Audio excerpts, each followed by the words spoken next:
പശ്ചിമേഷ്യയിൽ യുദ്ധം കൊടുമ്പിരി കൊള്ളുമ്പോഴും ലോകം ഉറ്റുനോക്കുന്നത് വടക്കൻ ഗൾഫ് മേഖലയിലെ ഖാർഗ് ഐലൻഡ് എന്ന കൊച്ചു ദ്വീപിലേക്കാണ്.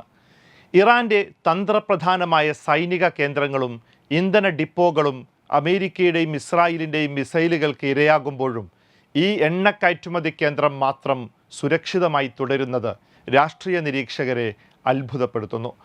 1960കളിൽ അമേരിക്കൻ എണ്ണ കമ്പനിയായ അമോക്കോയുടെ സാങ്കേതിക സഹായത്തോടെ വികസിപ്പിച്ചെടുത്ത ഈ ദ്വീപ് ഇന്ന് ഇറാന്റെ സാമ്പത്തിക നിലനിൽപ്പിൻ്റെ ആധാരശിലയാണ്.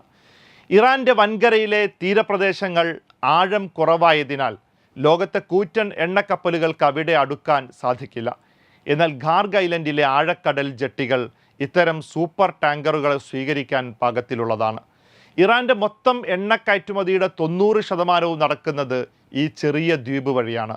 ഇതറിയുമ്പോഴാണ് ഈ ദ്വീപിൻ്റെ യഥാർത്ഥ മൂല്യം വ്യക്തമാകുന്നത്.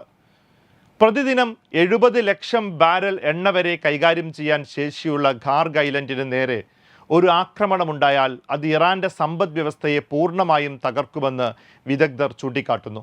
എന്നാൽ ഇത്തരമൊരു നീക്കം നടത്താൻ അമേരിക്കയും ഇസ്രായേലും മടിക്കുന്നത് വലിയൊരു ആഗോള പ്രത്യാഘാതം ഭയന്നാണ്.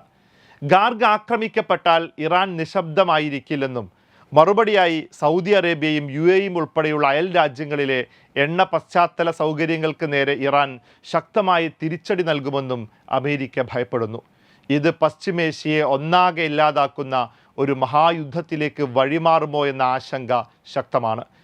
കൂടാതെ ആഗോള എണ്ണ വിപണിയിൽ പെട്ടെന്നുണ്ടാകുന്ന വിതരണ തടസ്സം ഇന്ധനവില കുതിച്ചുയരാൻ കാരണമാവുകയും ലോകരാജ്യങ്ങളെ വലിയ സാമ്പത്തിക മാന്ദ്യത്തിലേക്ക് തള്ളിവിടുകയും ചെയ്യും. നിലവിലെ ഭരണകൂടം മാറിയാൽ പോലും ഒരു രാജ്യത്തിൻ്റെ അടിസ്ഥാന സാമ്പത്തിക സൗകര്യങ്ങൾ തകർക്കുന്നത് ഭാവിയിൽ അവിടെ വരുന്ന ജനാധിപത്യ സർക്കാരുകൾക്ക് പോലും വലിയ വെല്ലുവിളിയാകുമെന്ന് മുൻ അമേരിക്കൻ നയതന്ത്രജ്ഞർ മുന്നറിയിപ്പ് നൽകുന്നുണ്ട്. ഇറാന്റെ തെക്കൻ എണ്ണപ്പാടങ്ങളിൽ നിന്നുള്ള പൈപ്പ് ലൈനുകൾ വന്നുചേരുന്നതും ഖാർഗ് ഐലൻഡിലാണ്.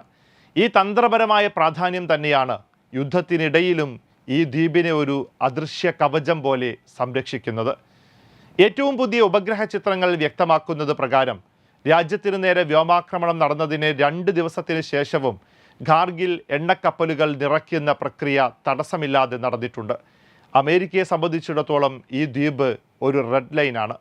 അത് ലംഘിക്കുന്നത് ആഗോളതലത്തിൽ വലിയ വില കൊടുക്കേണ്ടി വരുന്ന ഒരു അപകടകരമായ നീക്കമായിരിക്കുമെന്ന് വിദഗ്ധർ വിലയിരുത്തുന്നു.